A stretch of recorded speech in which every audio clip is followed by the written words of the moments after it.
Unit 9, Lesson 1, we're doing the try these problems 9 through 14, and we'll be referring back to this equation that you do have to memorize. So the arc length is equal to the radius times theta, and theta represents that interior angle that always has to be in terms of radians. So we will have to occasionally convert.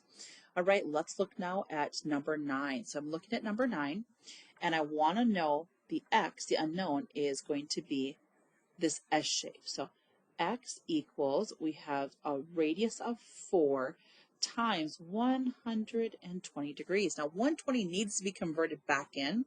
And so I'm going to look back and think about my unit circle here. Where is 120? This is divisible by 3, so I'm going to count 4 spots in terms of 30-degree measurements. 1, 2, 3, 4. So 1 over 6, 2, 6, 3, 6, 4 over 6. So this is equivalent to 4 pi over 6. 4 times 4 is 16, and 16 over 6 can be reduced to 8 pi over 3, 8 pi over 3.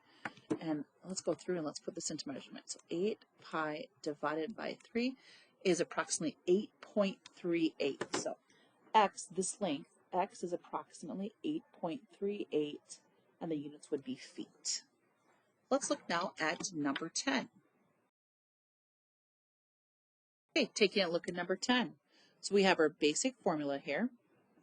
This time we're provided in terms of inches, we're provided what is this exterior. So this arc length is 5 inches. We don't know the radius, and we know the interior angle is 18 degrees. Now we need to write 18 degrees in terms of radian measurements. So I'm going to go off to the side here, and to turn this into radian measurements, if degrees on top, then degrees has to go on the bottom. So I'm going to take 18 over 180, which most of you can do in your head here, and then we're going to simplify it to 1 over 10, so 1 pi over 10. This is the equivalent to x times 1 pi over 10 is equal to 5. Now we need to solve for x, so I'm going to multiply by the reciprocal here. So it's going to be 10 over 1 pi. And on the left-hand side, 10 over 1 pi. Now the 1s and the pi's and the 10s are all going to simplify down, and I have x is equivalent to 50 over 1 pi. Well, let's figure out what is that equivalent to here.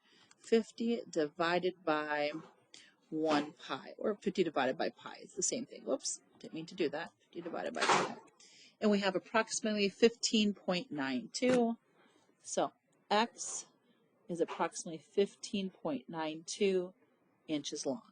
Let's in number 11, we're going to start with that basic formula that you need to memorize. We can see, oh, we have different units. Now, I think it's easier to convert them both into inches, but you're welcome to convert both into feet. So I know 12 feet is equivalent to, 1 foot is equivalent to 12 inches. So 12, this arc length is equal to, we have a radius of 9, and we don't know the interior angle. I'm going to divide by 9, and so now I have this angle is equal to 12 over 9. 12 over 9. So 12 divided by 9, so 1.3 repeating. So this angle is equal to 1.3 repeating, but we're going to turn it back into degrees. So this is in terms of radians. So to switch to degrees, I have 180 over pi. So I'm going to take this 1.3 repeating, and I don't want to round it. I'm going to take it times 180 and divide it by pi. And now we have an interior angle of approximately 76.39 degrees. Let's look at number. All right, in number 12, we can see that we are within, centimeters. So I have the arc length equals radius times theta. We have an arc length of 40 centimeters. We don't know the radius, and we need to convert 230 as theta into radians. So 230 needs to be converted. So 230 degrees. Okay, it's in terms of degrees, so degrees needs to go on the bottom. I'm going to take 230 and divide it by 180 and simplify it. So here we go, 230 divided by 180, and now I'm going to simplify that by hitting math, fraction, enter, enter, and I get 23 pi over 18. 23 pi over 18. To isolate the x, let's multiply by the reciprocal, 18 over 23 pi. 18 divided by 23 pi. Sorry, it's not a 1 there. Okay, so the 23 pi's, you want to maybe think that they cancel out. Really, they're going to reduce down to 1, and the 18s will do the same. And now I have 18 times 40 divided by 23 pi. Here we go. 18 times 40 divided by 23 pi. I'm going to put parentheses around that 23 pi. Provides us an answer of 9.96. 9.96. So this length, 9.96 centimeters would be the radius. All right, let's take a look now onto our next problem, which is number 13. Number 13. All right, 13, we have the arc length equals the radius times theta. Our arc length is x, as we're trying to solve. We have a radius of 6, and what's nice, because we already have an interior angle that's in terms of radians. So when I multiply, I get 6 pi over 4, and now I need to convert 6 pi over 4. By the way, it reduces down to 3 pi over 2. And remember, when I take this and I turn this into an answer, I'm going to be left with this arc length. So 3 pi divided by 2 is approximately 4.71. So this length of the arc is approximately 4.71. Let's look at 14. Again, arc length equals radius times theta. So we know that we have, we got to convert now centimeters to